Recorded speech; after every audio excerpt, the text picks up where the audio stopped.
जी नाज़रीन, मैं अपनी टीम, अपने स्टाफ और अपने अदारे के बिहाफ पे आपको इस प्लेटफॉर्म पे खुशामदीद कहता हूँ। नाज़रीन, जो ड्रग है, जो मेडिसिन है, इसका बड़ा प्राइमरी रोल है हेल्थ केयर प्रोफेशन के अंदर, हॉस्पिटल में, क्लिनिकल सेटिंग में और क्लिनिक्स के अंदर किसी भी पेशेंट की डिजीज़ की ट्रीटमेंट के लिए जो मेडिसिन है, ड्रग का है, इसका बड़ा प्राइमरी रोल है। अगर हम इस ड्रग को अंडरस्टैंड कर लें, अंडरस्टैंड करने का मतलब ये है, अगर इनके थोड़ा सा पीछे जाके इसकी हिस्ट्री को अंडरस्टैंड कर लें और इसके सोर्सेज को हम अंडरस्टैंड कर लें, अभी फी ज़माना जो मॉडर्न साइंटिफिक सोर्स हैं और जो पुराने ट्रेडिशनल सोर्स हैं, जो रवायती सोर्स हैं, उनको अगर अंडरस्टैंड कर ले तो हमारे लिए ये आसान हो जाएगा उस चीज़ को अंडरस्टैंड करना कि जिसकी वजह से हम पूरी दुनिया की डिजीज़ की ट्रीटमेंट करते हैं। मैंने और मेरे अदारे ने मिलके यहाँ पे 2 कैटेगरीज बनाई हैं इनकी ड्रग की, डिजीज़ की, उनकी सोर्स के एतबार से, कहाँ जहाँ से हम लेते हैं, जहाँ से उनका सोर्स या रॉ मटेरियल आता है, उसके एतबार से हमने इसको 2 कैटेगरी में डिवाइड किया है। एक ट्रेडिशनल सोर्स है, दूसरा एडवांस सोर्स है। एक ट्रेडिशनल और हिस्टोरिक सोर्स है, दूसरा मॉडर्न और एडवांस सोर्स है। इन 2 कैटेगरीज के अंदर फिर फर्दर 5 उनकी सब कैटेगरीज हैं, वो मैं आपके सामने आज पेश करने की जसारत करूँगा। जो ट्रेडिशनल सोर्स है वो 5 हैं। वो 5 सोर्स कौन से हैं? सबसे पहला प्लांट है। प्लांट में हर्ब है, श्रब है और प्लांट्स हैं। हर्ब मीन छोटी जड़ी बूटियाँ, श्रब मीन जो झाड़ियाँ होती हैं, प्लांट मीन जो बड़े बड़े दरख्त होते हैं। ये 3 जो प्लांट्स हैं, इनको हम 3 कैटेगरी में डिवाइड करते हैं। तो इनके फूल, इनकी लीव्स, इनकी बार्क, डिफरेंट हम जो पार्ट्स हैं उनको मेडिसिनल पर्पस के लिए यूज़ करते हैं। सिंकोना बार्क बड़ी मरूफ एक एग्जाम्पल है। क्विनीन इसमें है, मलेरिया के लिए सदियों से इस्तेमाल होती थी, ये इसकी मरूफ एग्जाम्पल है। दूसरा एनिमल सोर्स है।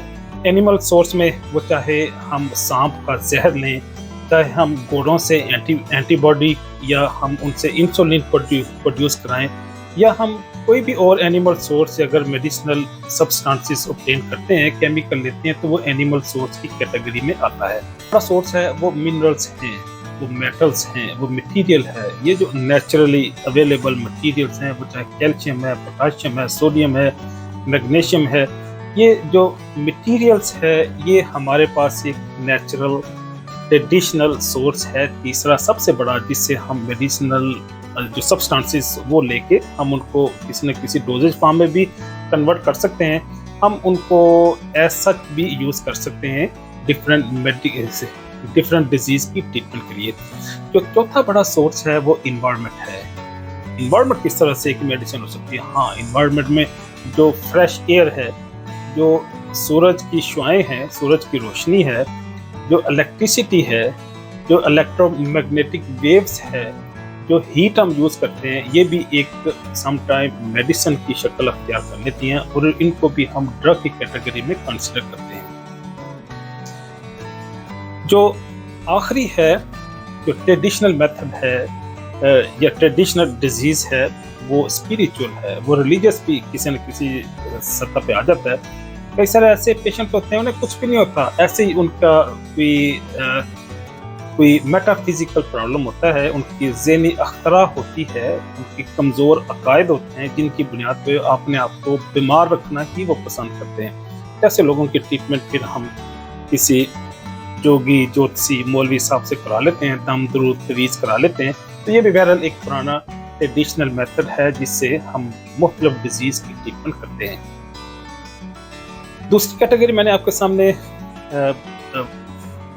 बताया था, आपके साथ ये मैंने बात की थी। दूसरा हमारे पास मॉडर्न एडवांस मेथड या सोर्स है जिससे हम मेडिसिन प्रोड्यूस करते हैं या मेडिसिन लेते हैं।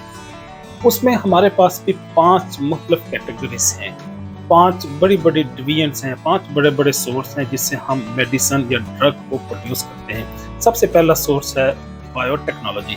बायोटेक्नोलॉजी से हमें पता है कि हम DNA, RNA या सेल को एक्सप्रेस कराते हैं। इस बायोटेक्नोलॉजी से हम जेनेटिक एक्सप्रेशन भी कराते हैं।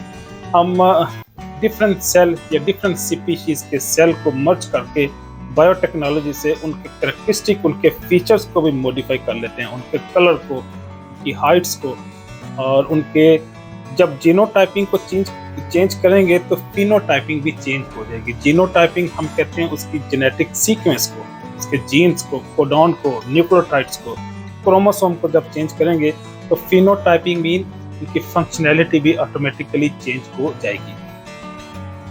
दूसरा बड़ा जो सोर्स है एडवांस साइंटिफिक मेथड में वो सिंथेसिस है। सिंथेसिस जिस तरह हम साइंटिफिकली मुख्तलिफ चीज़ों को सिंथेसिस करते हैं इंडस्ट्रीज में, लेबॉर्ट्रीज के अंदर अल्कलाइड को की हम सिंथेसिस करते हैं, ग्लाइकोसाइड को प्रोड्यूस करते हैं, हम इसी तरह प्रोटीन्स की भी किसी न किसी लेवल पे प्रोडक्शन कर सकते हैं।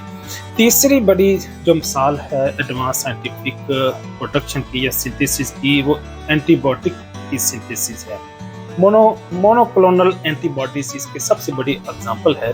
कई सारी ऐसी डिजीजेज हैं उनकी ट्रीटमेंट के लिए हमारे पास कोई मेडिकेशन अवेलेबल नहीं होती, फिर आजकल इम्यूनोथेरेपी हम करते हैं। जब इम्यूनोथेरेपी करते हैं तो फिर हम इम्यूनोग्लोब्युलिन हम उसको सिंथेसाइज करते हैं। इम्यूनोग्लोब्युलिन साइंटिफिक नाम है एंटीबॉडी का। एंटीबॉडी जब प्रोड्यूस करेंगे वो किसी न किसी एंटीजन के अगेंस्ट होगी। एंटीजन किसको कहते हैं? वो कोई ना कोई फॉरेन मटेरियल होगा, डिजीज काजिंग सब्सटेंस हो सकता है, वो बैक्टीरिया हो सकता है, वायरस हो सकता है। अगर उसको हमारी बॉडी फॉरेन मटेरियल डिक्लेयर कर दे तो उसके अगेंस्ट एंटीबॉडी प्रोड्यूस होना शुरू हो जाएंगे। तो वही एंटीबॉडी जो हमारी बॉडी में प्रोड्यूस होते हैं, अगर हम एक्स वीवो एक्सटर्नली उनको हम सिंथेसिस करके पेशेंट की बॉडी में इंजेक्ट कर दें तो ये भी हम इम्यूनोथेरेपी के थ्रू भी कई सारी डिजीजेस को कंट्रोल कर सकते हैं। जो चौथा मेथड है एडवांस साइंटिफिक टेक्नोलॉजी में वो जेनेटिक एक्सप्रेशन है। जेनेटिक एक्सप्रेशन हमें पता है कि जीन की एक्सप्रेशन कराते हैं। जीन की एक्सप्रेशन क्या है?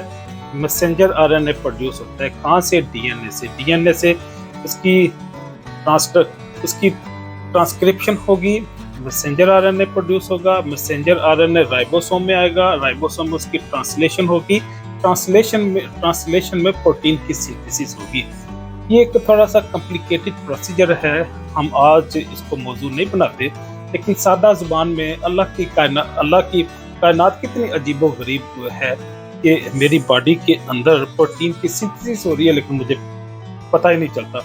और ये इंतहाई सोफिस्टिकेटेड अंदाज में ये प्रोटीन की सिंथेसिस होती है।